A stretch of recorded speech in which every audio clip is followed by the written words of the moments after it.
Hello there, and welcome to Policy Parliament Prep with the Ontario Young Liberals. My name is Tanya Kuzman, and I am the OYL Policy Director.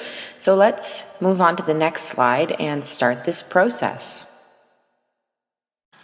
All right, so here we're talking about what the policy process looks like within the OYL. And you can see, based on the policy wheel located in the center of the slide, that it begins with number 1, write your policy. Now we will cover how to assemble policies in subsequent slides, but for now we'll conduct an overview of the entire process from beginning to end. So the first step is indeed to actually author a policy. To achieve that, you would have identified an issue and conducted preliminary research. Now, once you've actually completed authoring a policy, what you'll want to do is submit your completed policy to be considered at a regional policy parliament.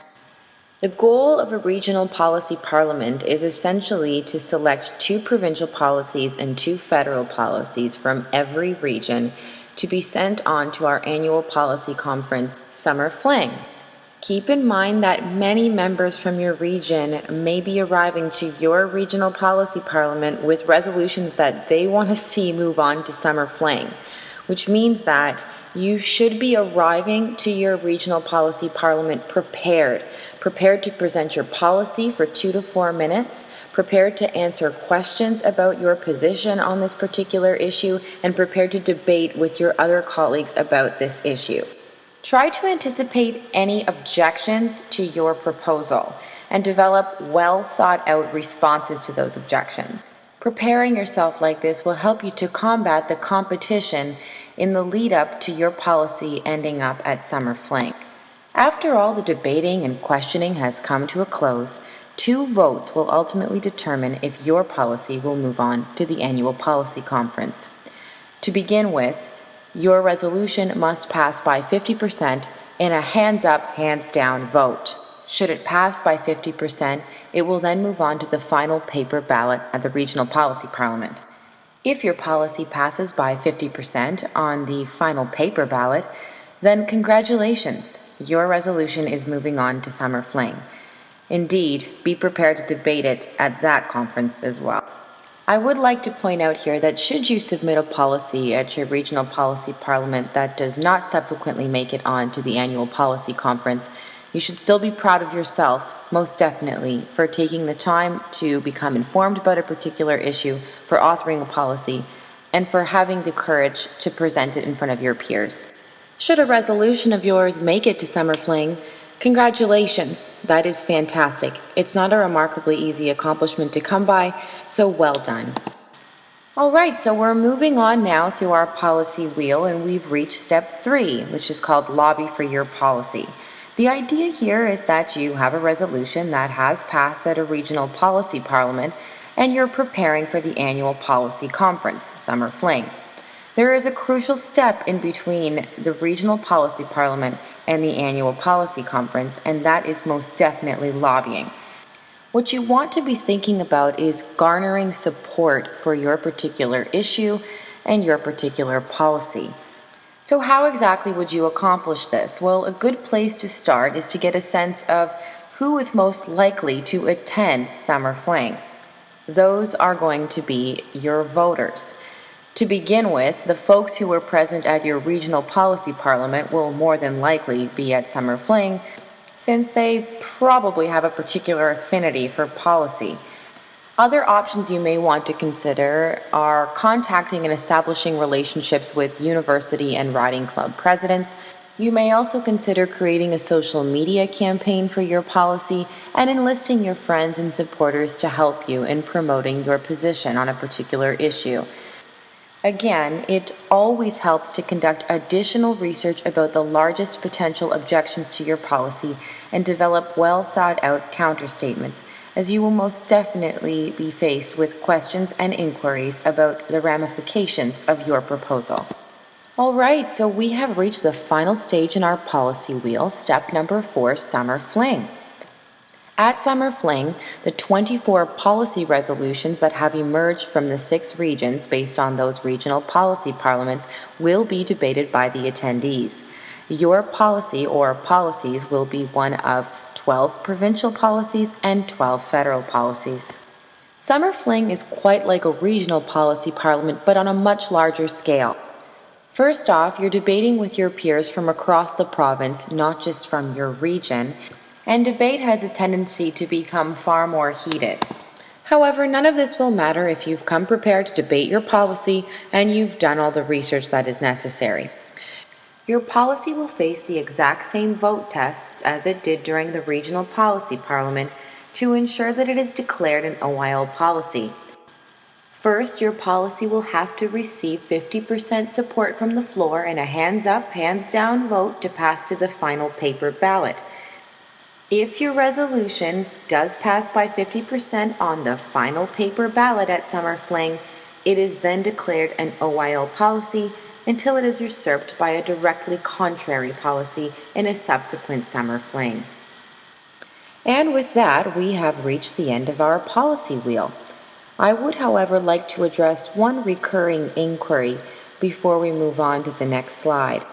The question is often posed to myself and the executive as to what the essential benefit is to having a resolution adopted as official policy of the Ontario Young Liberals. So why should we do this? Why should we sit through our own regional policy parliaments, lobby our peers to support us?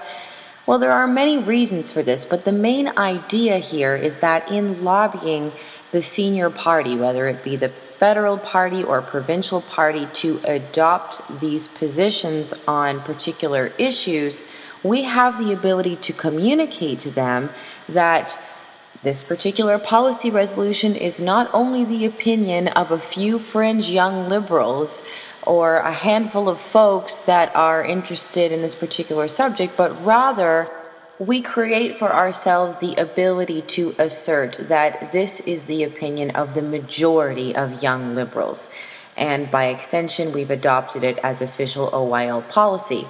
And the policy process itself legitimizes our ability to make that claim, and that's why we practice it fairly, we practice it rigorously, and we continue to conduct this year after year.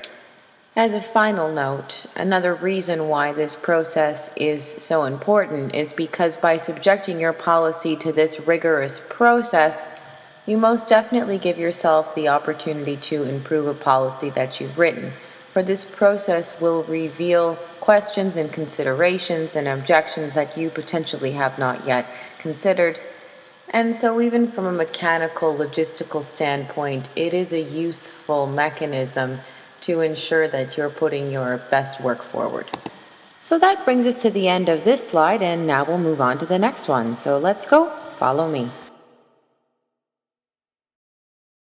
All right, so we've moved on to how to write a policy resolution. Now, it's more than likely that when you set out to write a policy, you will fall in one of two broad categories. The first category is that you've likely been struck by an issue and you have a mechanism you would like to propose to solve the problem, which you will codify in policy. The second category is that you would like to participate in the policy process in some capacity, but you're not exactly sure how to begin. Well, first things first, let's talk about what a policy resolution actually is. And so what you're essentially looking for here is a set of statements that clearly expresses a belief or a position on an issue of public policy and calls upon the party to take a position or to press for action accordingly on this subject. Of course, these resolutions should be clear, they should be concise and based on accurate facts. You'll also want to keep in mind that the approximate word limit for these resolutions is 250 words. Alright, so when you begin to embark upon the process of writing a policy, ostensibly you are beginning this process because you have identified an issue you wish to tackle. If you don't have something that you are sure you want to address, then the best way to find something is by identifying an area that you would not mind becoming more knowledgeable in.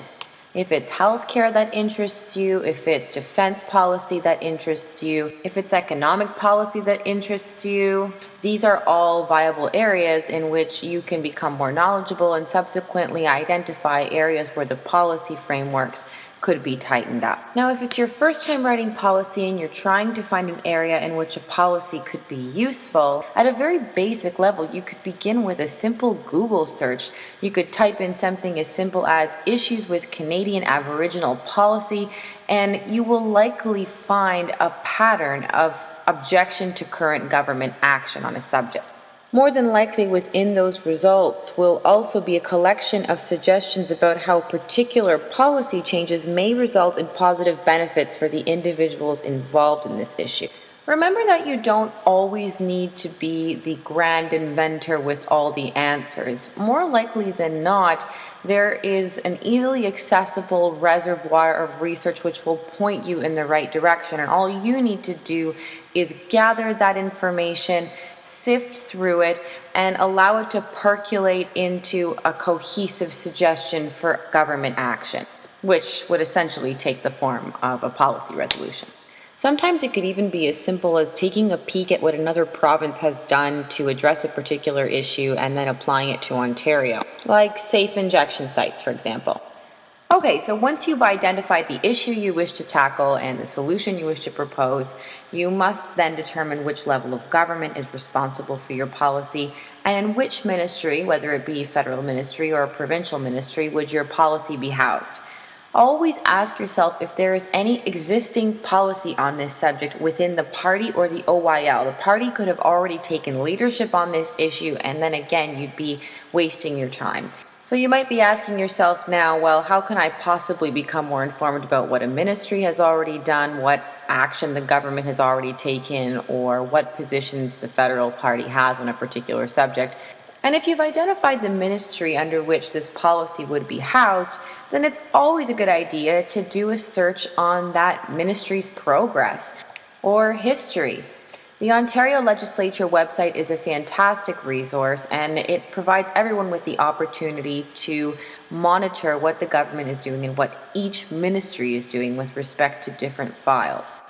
In many cases, the party website is an excellent resource for determining what our position is on certain things. And as I mentioned earlier, your basic online search engines are also huge resources for you. If you're like me and you enjoy spending time at the library, then that is also obviously another fantastic resource for anyone looking into the history of policy in the province or the country. The other thing you will definitely want to do is examine the OYL Policy Library, which has a collection of policies that have been adopted by the OYL and proposed in the past to ensure that other peers of yours have not already proposed relevant or related legislation. Even now, you will want to begin identifying potential objections to your policy, and you will want to ensure that even given these potential objections, your policy is still valid and will still achieve something positive. Alright, so now that you've done all of your preliminary research, you've identified an issue you wish to tackle, and nobody has already taken leadership on this issue, you can begin to actually develop a real policy. The key points you want to remember is that every resolution has 4 distinct sections. The title of the resolution, which should be concise, accurate, and have the ability to quickly convey the subject of the resolution. Next is the preamble, which is essentially the body of the policy. Each preamble begins with the statement whereas. The preamble will essentially describe the situation, the issue, the context that gives rise to this resolution and your proposed mode of action. It can also list facts necessary for the readers to understand the thrust of the resolution, so the reason why this is even necessary in the first place. A preamble may also anticipate counter-arguments and provide information to counter those objections. Now, you may find it daunting to delineate what is important to include in a preamble, what is not important to include, and it's important to point out here that not every single resolution actually contains preambles, but the vast majority do. If you're having trouble deciding what to include in a preamble and what to exclude, always ask yourself why you're including something and what you intend to communicate by including this particular sentence. If it's not serving any particular purpose in the policy, then remove it. Perhaps the most important part of the policy is the direction. It begins with the statement, "Be it resolved." This section, as I said, is the core of any resolution. It communicates what you, the mover, wants the party to do. or what positions the mover wants the party to take. There may be several statements in a direction, depending on the complexity of the resolution. But the direction should really not be repeating anything that's already been seen in the preamble. Lastly, the name of the author or authors should appear on the document, and if the policy has come from a club, then the name of that club should appear on the document as well. Alright, so that brings us to the end of this slide, and as we move on to the next slide, we'll be able to identify many of the factors that we discussed during this session and see what they look like in practice. So follow me, let's go. Okay, so here we've got an example policy resolution. It's a federal policy and it's by Jessica Stark and Richard Francella. So it's titled High-Speed Rail in Canada, Developing a Progressive Rail System While Ensuring a Green Future. So there you have it. We've got a very straightforward title which communicates exactly what this policy is trying to achieve. The authorship is stated, and we can see the next part of the policy right in front of us, the preambles, and they all begin with the statement, whereas. Whereas, Canada's railway system is currently an important travel option for Canadians and is an economically and environmentally justifiable alternative to other means of transportation which produce higher emissions. So already we can see here that the authors are setting the stage for the readers. They are providing us a foundation upon which to digest and process the rest of this policy. The next preamble says, whereas Canada is subject to strong public pressure to achieve its carbon emissions reductions targets as per the Copenhagen Accord. So what we can see here is that in the second preamble, we're being provided with yet another reason this policy is viable and this policy should be adopted. So it's essentially another manifestation of the preamble, which is extremely helpful when trying to advance your proposal. The next preamble says, whereas high-speed rail has been proven to have extremely positive effects on tourism both in Europe and Asia. So what's important to point out here is that they haven't made a direct statement about the impact of adopting this policy on Canadian tourism. What they have cleverly done, rather, is point to the positive effects in regions where this policy has already been implemented, thereby implying that in Canada we could expect similar results. Now, they could have gone on to explicitly say that, but they've used their words sparingly here to ensure that all 250 words are put to good use. So if you continue to read the rest of these preambles, you will see that they've essentially taken the formation of reasons to be in favor of this policy. They are effective and they are well written. And so now we'll move on to the direction portion of the policy, which you can tell by the statement, be it resolved. First directional statement states, be it resolved that the Ontario Young Liberals urge the Liberal Party of Canada to significantly increase funding and create a policy for a high-speed railway system as part of its platform. So there you have it, a very clear direction for the Liberal Party of Canada in conjunction with the Ontario Young Liberals. There's no question as to what that means. It's simple and it's straightforward. So after your first directional statement saying, be it resolved that, any subsequent directional statements should be written, be it further resolved that. And you can see that Jessica and Richard have done this here. So the second directional statement says, be it further resolved that this system would link major cities in widely used rail corridors in order to increase employment and ensure green and efficient transportation for Canadians. So as I said earlier, the number of directional statements will really depend upon the complexity of a particular policy. Certain policies may not require additional directional statements, but here the authors really wanted to make it clear that they also wanted the system to link with major cities used in rail corridors, because obviously a concern of the authors here was to increase employment and, as they stated in their title, to ensure green and efficient transportation for Canada. The third directional statement is something else that the authors wanted to ensure the party would take care of, and they've said here, be it further resolved that Canada would investigate the prospect of linking its high-speed system with that of the United States in order to ensure travel constancy on shared routes.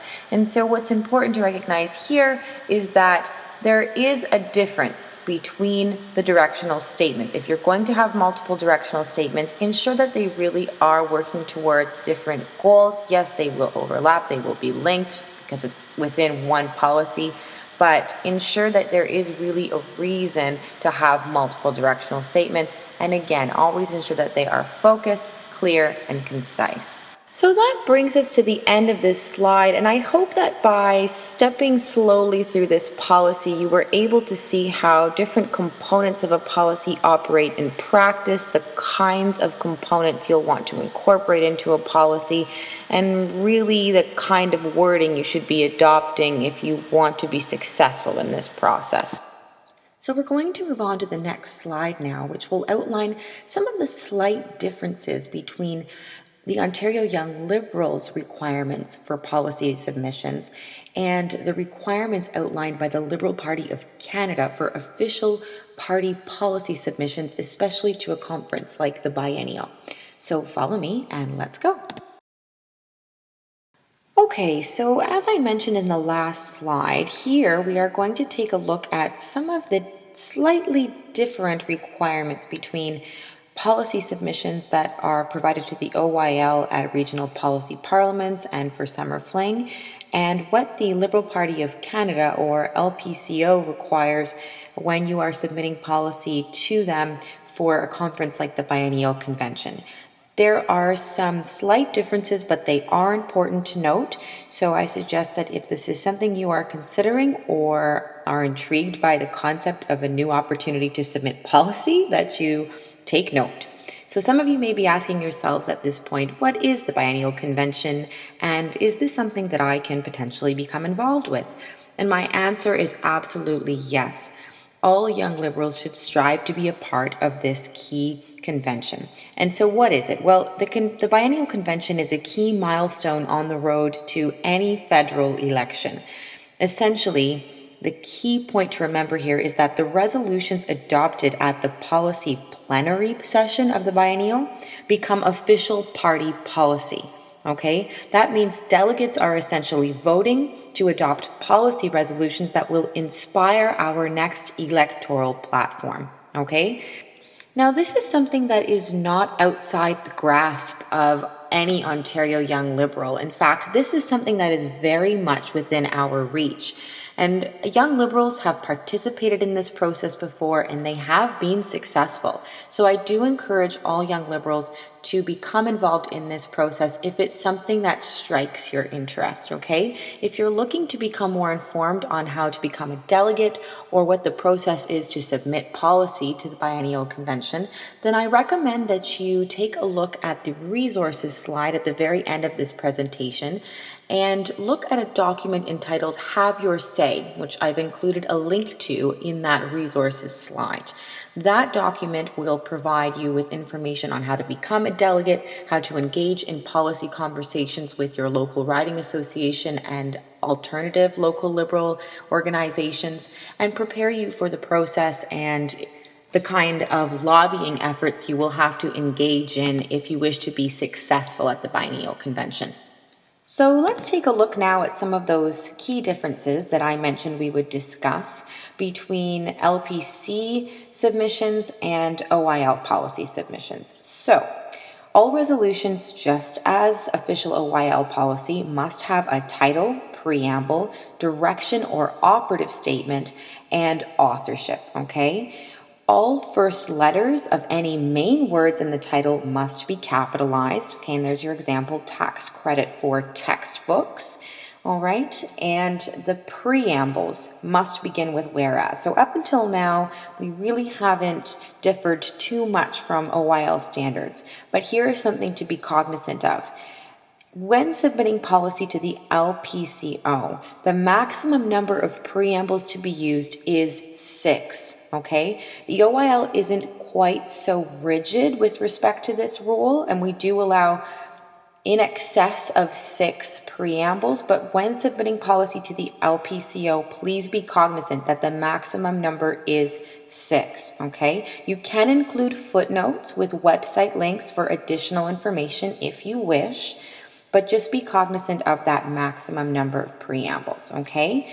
And when we move on to authoring those operative clauses, again, just as OYL requirements state, the first operative or directional statement must begin with the words "be it resolved," and any further operative or directional statements must begin with the phrase "be it further resolved." So again, we haven't differed too much there, but be cognizant of this point. The maximum number of operatives is also 6, okay?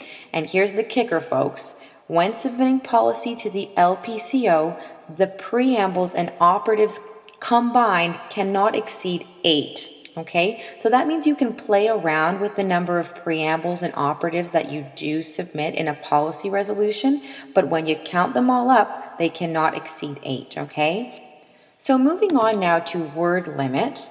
The maximum number of words for any LPCO policy is 250.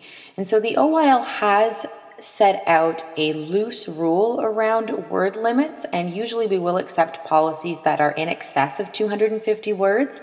But if you are submitting policies to the LPCO, please be cognizant of this rule. It is a rigid rule, and I suggest that if you wish to be successful at something like the biennial convention, that you abide by these rules.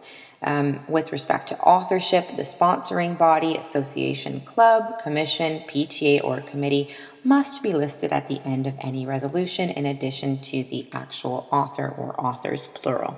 Okay, so I know these seem like slight differences and that you may be tempted to bend the rules here and there, but please be cognizant of the fact that these are policies that are being submitted from all over the country, and uniformity with respect to the composition of these policies is very important when we move forward to evaluating the ideas that are proposed within these resolutions. So if you do wish to be successful at something like the biennial, or even in local policy resolution conversations with your riding associations or local liberal organizations, it's probably in your best interest to follow these rules and strictly. Okay, so now we are going to move on to analyzing a policy that abides by these specific LPCO rules. Okay, so it'll also be an exercise in remembering the kind of language and the kind of clauses you want to be incorporating into a policy, but we will also ensure that they follow all of the specific rules that the LPCO requires when submitting policy as well, like the maximum number of preambles or maximum number of operatives and preambles combined. Okay, so follow me and let's go. Okay, so here we're analyzing a policy that passed at the 2011 Summer Fling Ontario Young Liberal Annual Policy Conference. It is a federal policy, and it is entitled Banning Asbestos Exports to Developing Countries, okay? So here we can see the preambles right off the bat. They begin with the words "whereas." So whereas Canada is one of the leading countries in the world to export asbestos. And right there we can see that in the preamble we are beginning to carve out a foundation upon which the readers can process the rest of the policy, and that essentially is one of the main purposes of a preamble. Okay, then we move on to the second preamble.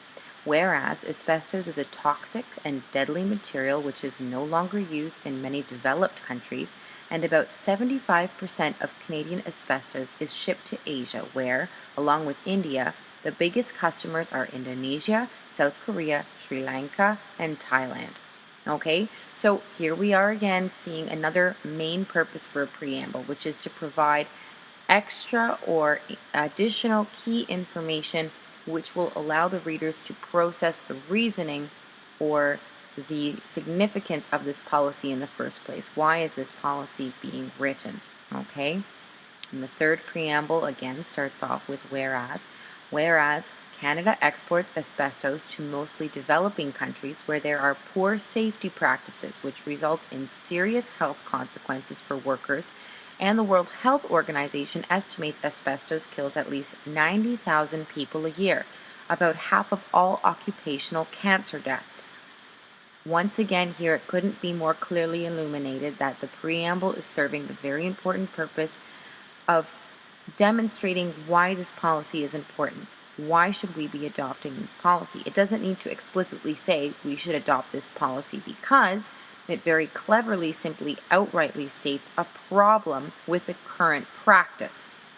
And then we move on to the last preamble, which says, whereas there are alternatives available for asbestos, which just drives the point home, right? It's assuring those who are reading this policy that we're not even losing out on one end or another, that there are alternatives for this substance, okay? So now we move on to the operative or directional clauses, which, as we discussed earlier, should begin with the phrase, be it resolved that. So here we go, be it resolved that the Government of Canada ban the export of asbestos to developing countries. And, okay, so here what's important to recognize is that this is a very clear, directional, operative statement. There is no question as to what the author wishes the party to do. It is very clear to all those who are reading this exactly what the author expects the government and the party to do on this subject. They want the Government of Canada to ban the export of asbestos to developing countries. Okay, so that's something to keep in mind when writing operative statements. Keep it clear, keep it concise, not too complicated. Make sure that when you read it, it's easily processed as to what you wish the party to do. A further operative statement always begins with be it further resolved that, which this author has successfully done. Be it further resolved that the Government of Canada establish a transition program for employees in the Canadian asbestos mining industry to find new sources of employment.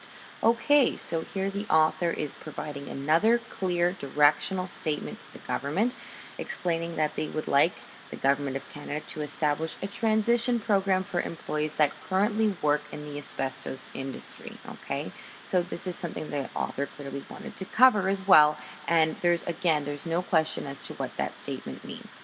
The author has put his name down at the bottom there, along with the sponsoring organization, the Ontario Young Liberals, as this was a policy that successfully passed. I would like to also point out that the number of preambles and the number of operative or directional statements does not exceed 8, and that is another key component, nor does this particular policy exceed 250 words, which is another key component to remember when submitting policy to the LPCO. So I hope that the analysis of the components of this particular policy have been helpful in sort of demonstrating what is important to consider when authoring a policy, especially when you're considering authoring it and submitting it to the LPCO for the biennial convention, or just in simple conversations with your riding associations. Okay, so we're going to move on to the last slide, which takes care of resources. So follow me and let's go. All right, so we finally reached the conclusion of this particular workshop, and our last slide here is really just devoted to resources, particular websites that I found helpful, and the individuals who will be of assistance to you as you embark on your policy writing journey. I am, of course, a resource to anybody and everybody. Please do not hesitate to contact me at any time. That's my email right there, tkuzman@oyl.org. I'm more than happy to give you assistance in any capacity that you wish. And down the line there are the regional coordinators, so if you're ever looking for assistance that's more local, potentially in person, those are the individuals you want to be reaching out to. As far as websites go, the OYL website is where we have the policy process information written out, as well as the policy library. So I would urge each of you to just take a look at the policy library, get a feel for how other young liberals have assembled and debated policies. There is a huge reservoir of examples and assistance to be accessed there. The Ontario Young Liberal Policy Caucus is on our Facebook page. That is where I love to post any policy related information. You can post questions there, you can post inquiries there. It's also the house of a fantastic document called The Mechanics of a Policy Resolution, which was authored by my predecessor, Shane McKenzie, which is a fantastic document. It contains information about how to write a great policy in addition to the information I've provided you today.